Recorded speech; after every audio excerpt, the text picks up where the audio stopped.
નમસ્કાર. તો આજે ટ્રિપલ સી એક્ઝામ જે પેટર્ન છે ટ્રિપલ સી જીટીયુની એક્ઝામ પેટર્નની આખી આપણે માહિતી આજની ચર્ચા કરશું કે એક્ઝામની અંદર કેવી રીતે તમારે તૈયારી કરવાની જે છે પ્લસ કયા કયા ટોપિક આની અંદર આવતા હોય છે તે છે.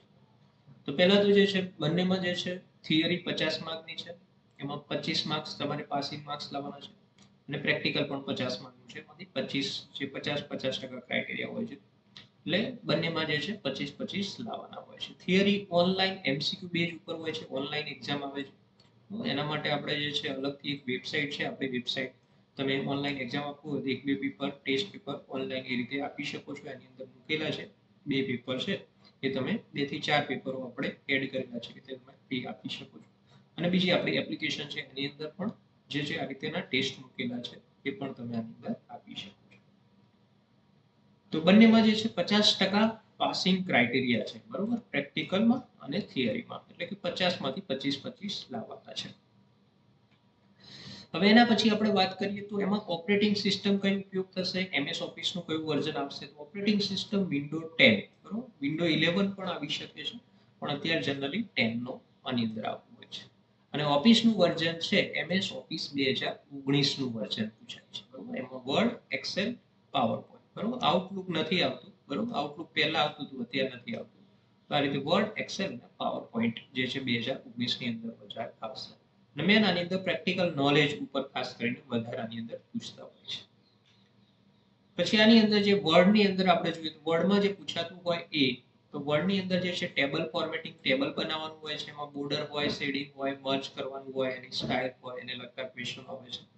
પછી એક સ્માર્ટ આર્ટ ની અંદરથી જે છે આખું ડ્રોઈંગ, સ્માર્ટ આર્ટ ડિઝાઇન વાળું ડ્રોઈંગ આવતું હોય છે, એમાં ડાયાગ્રામ બનાવવાનું હોય, કલર ચેન્જ કરવાનું હોય, કોઈ ટેક્સ્ટ એડ કરવાની હોય, એ બધું સ્માર્ટ આર્ટની ડિઝાઇનની રીતે આની અંદર આવતું હોય છે. પછી અમુક વાર શેપીસ વાળું આવતું હોય છે કે અહીંયા જે છે આ રીતે એક વ્યક્તિ છે, એના નીચે આ રીતે 3 જણા છે, તો આ રીતેનો આવી રીતે શેપ બોક્સ લાવવાનો, પછી આ રીતે લાઈનો લાવવાની, પછી આની અંદર લખવાનું, એ રીતે આવે છે અને શેપ ડિઝાઇન કહેવાય, શેપીસ વાળું હોય છે.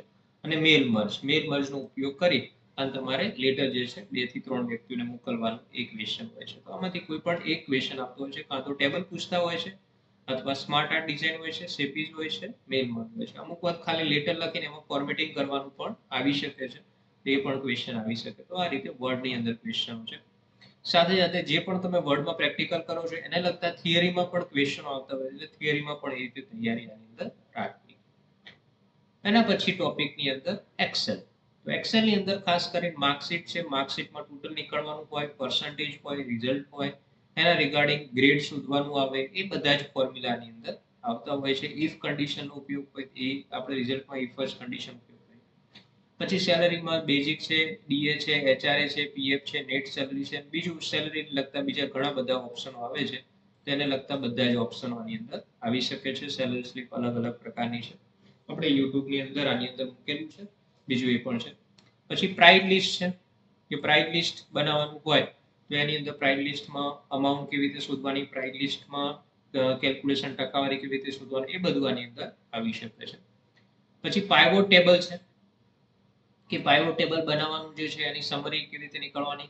પછી અલગ અલગ પ્રકારના ચાર્ટ આવે, કોલમ ચાર્ટ હોય, લાઇન હોય, પાઈ હોય, બાર ચાર્ટ હોય, તો એ ચાર્ટ અલગ અલગ પ્રકારના આવી શકે છે.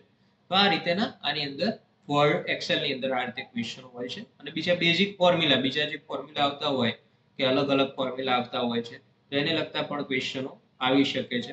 એક્ઝામ્પલ તરીકે ફર્સ્ટ નેમ, લાસ્ટ નેમ, પછી બે ટેક્સ્ટ ભેગી કરવાના હોય, રેન્ડમલી કોઈ નંબર લાવવાના હોય, તો એને લગતા જે છે ક્વેશ્ચનો અલગ અલગ આવતા હોય છે. પછી ટોટલ જે છે કેટલા અક્ષરો છે એવું શોધવાનું, એને લગતા બીજા બેઝિક લેવલના જે છે ફોર્મ્યુલાઓ જે છે બીજા છે એને લગતું પણ આવી શકે છે, તો એ આની અંદર છે.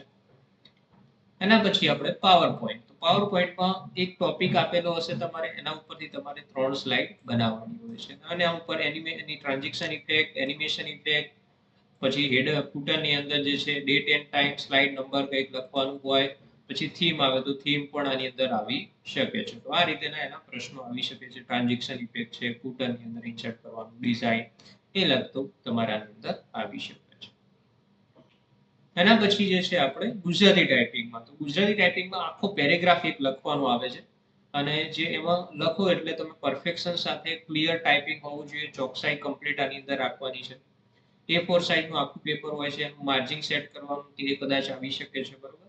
અને ફોર્મેટિંગ નોર્મલ જ અત્યારે પૂછે છે કે બોલ્ડ કરો, પછી અમુક અલાઇનમેન્ટ આપો, પછી લાઇન સ્પેસિંગ આપો, સાઈઝ આપો, ફોન્ટ જે છે એની સાઈઝ જે છે વધારો, ફોન્ટ કલર આપો, તો બોલ્ડ, ઇટાલિક, અંડરલાઇન અને જે ફોન્ટની સાઈઝ વધારે ઘટાડવાની એને લગતું ખાલી ગુજરાતી ટાઈપિંગ કર્યા પછી એવું ફોર્મેટિંગ હોય છે.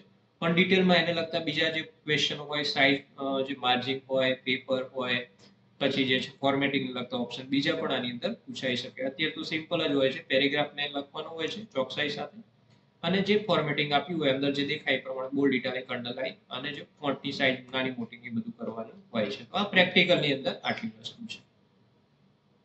હવે થિયરીની અંદર વાત કરીએ તો થિયરીની અંદર જે છે MS વર્ડના લગતા જે ઓપ્શન આવે છે તેની શોર્ટકટ કીઓ છે. પછી રિબન ક્યાં આવે છે, ટેક્સ્ટ ફોર્મેટિંગને લગતા ઓપ્શનો છે, ટેબલને લગતા ફોર્મેટ છે, હેડર, ફૂટર, પેજ લેઆઉટ એને લગતા જે પણ ઓપ્શનો છે, તો કયું ઓપ્શન કયા ટેબમાં આવે છે, એનો શું ઉપયોગ છે, બરોબર, એને લગતા ક્વેશ્ચનો આવી શકે. મેન જે છે શોર્ટકટ કીઓ ખાસ આની અંદર રાખવાની. એવી રીતે એક્સેલ ની અંદર વાત કરીએ તો સેલમાં રો, કોલમ, ફોર્મ્યુલા જે અલગ અલગ આવતા હોય કયા ફોર્મ્યુલાનો શું ઉપયોગ છે, ચાર્ટ, પાઇવોટ ટેબલ વિશે, શોર્ટ ડેટા કેવી રીતે કરવાનો એને લગતા આની અંદર, અને ફોર્મ્યુલાઓ જે પ્રેક્ટિકલ આપણે કામ કરતા હોય એને લગતા આવે છે. આમાં પણ શોર્ટકટ કીઓ ખાસ કરીને એક્સેલ ની અંદર પણ જે શોર્ટકટ કીઓ આવતી હોય તેને લગતા ક્વેશ્ચનો આની અંદર પણ આવી શકે છે. તો આ રીતે એક્સેલ ની અંદર આની અંદર હોય છે, બરોબર. ખાસ કરીને ફોર્મ્યુલા એક્સેલમાં અને શોર્ટકટ કી વધારે પૂછાતી હોય છે આની અંદર. એના પછી જે છે પાવર પોઈન્ટ ની અંદર જે છે કયું ઓપ્શન ક્યાં આવે છે, એમાં જે શોર્ટકટ કીઓ છે એ ટ્રાન્ઝિશન ઇફેક્ટ, એનિમેશન ઇફેક્ટ નું ઓપ્શન ક્યાં આવે છે, સ્લાઇડ ડિઝાઇન કેવી રીતે આપી શકો એ છે. પછી બીજા બેઝિક કમ્પ્યુટર ફંડામેન્ટલ ને લગતા ક્વેશ્ચન આવી શકે કે હાર્ડવેર છે, સોફ્ટવેર છે, સોફ્ટવેરના પ્રકારો જે હોય કયા કયા છે, પછી ઇનપુટ આઉટપુટ ડિવાઇસીસ છે, રેમ, રોમ, જે સ્ટોરેજ ડિવાઇસીસ છે એના વિશે, ઓપરેટિંગ સિસ્ટમ વિશે, પછી ફૂલ ફોર્મ અને ફાઇલ એક્સટેન્શન આ ખાસ તૈયારી કરવી. ફૂલ ફોર્મ અને ફાઇલ એક્સટેન્શન એ જે છે બંને એક્ઝામમાં CCC અને CCC+ બંને એક્ઝામ માટે ખાસ કરીને પૂછાતા હોય છે.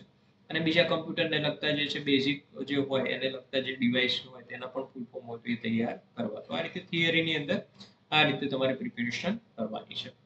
હવે ડિટેલમાં આપણે જે છે GTU ની આ રીતે પદ્ધતિસર તૈયારી તાલીમ માટે સ્ટેપ બાય સ્ટેપ માટે આપણે જે છે પ્રેક્ટિકલ જે છે અને થિયરીના જે વિડિયો લેસન આપણે મેળવવા માટે તમે એક તો આપણી ડિસ્ક્રિપ્શનમાં લિંક આપેલી છે, બરોબર, જે છે એપ્લિકેશનની લિંક, એ એપ્લિકેશનની લિંકમાંથી તમે PDF નોટ પણ એની અંદર મૂકેલી છે, ટેસ્ટ સિરીઝ પણ આપેલી હશે, વિડિયો પણ આપેલા હશે, બધું જ તમે આની અંદર એક્સેસ કરી શકશો.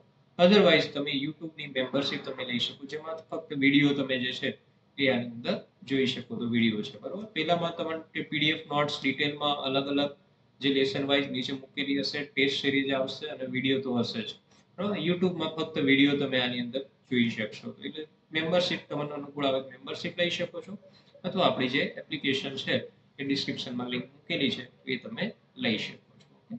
તો આ રીતે CCC ની અંદર જે GTU છે એની અંદર આ રીતે આખું આની અંદર જે એક્ઝામની અંદર આ રીતે પૂછાતું હોય છે. So thank you for watching this video.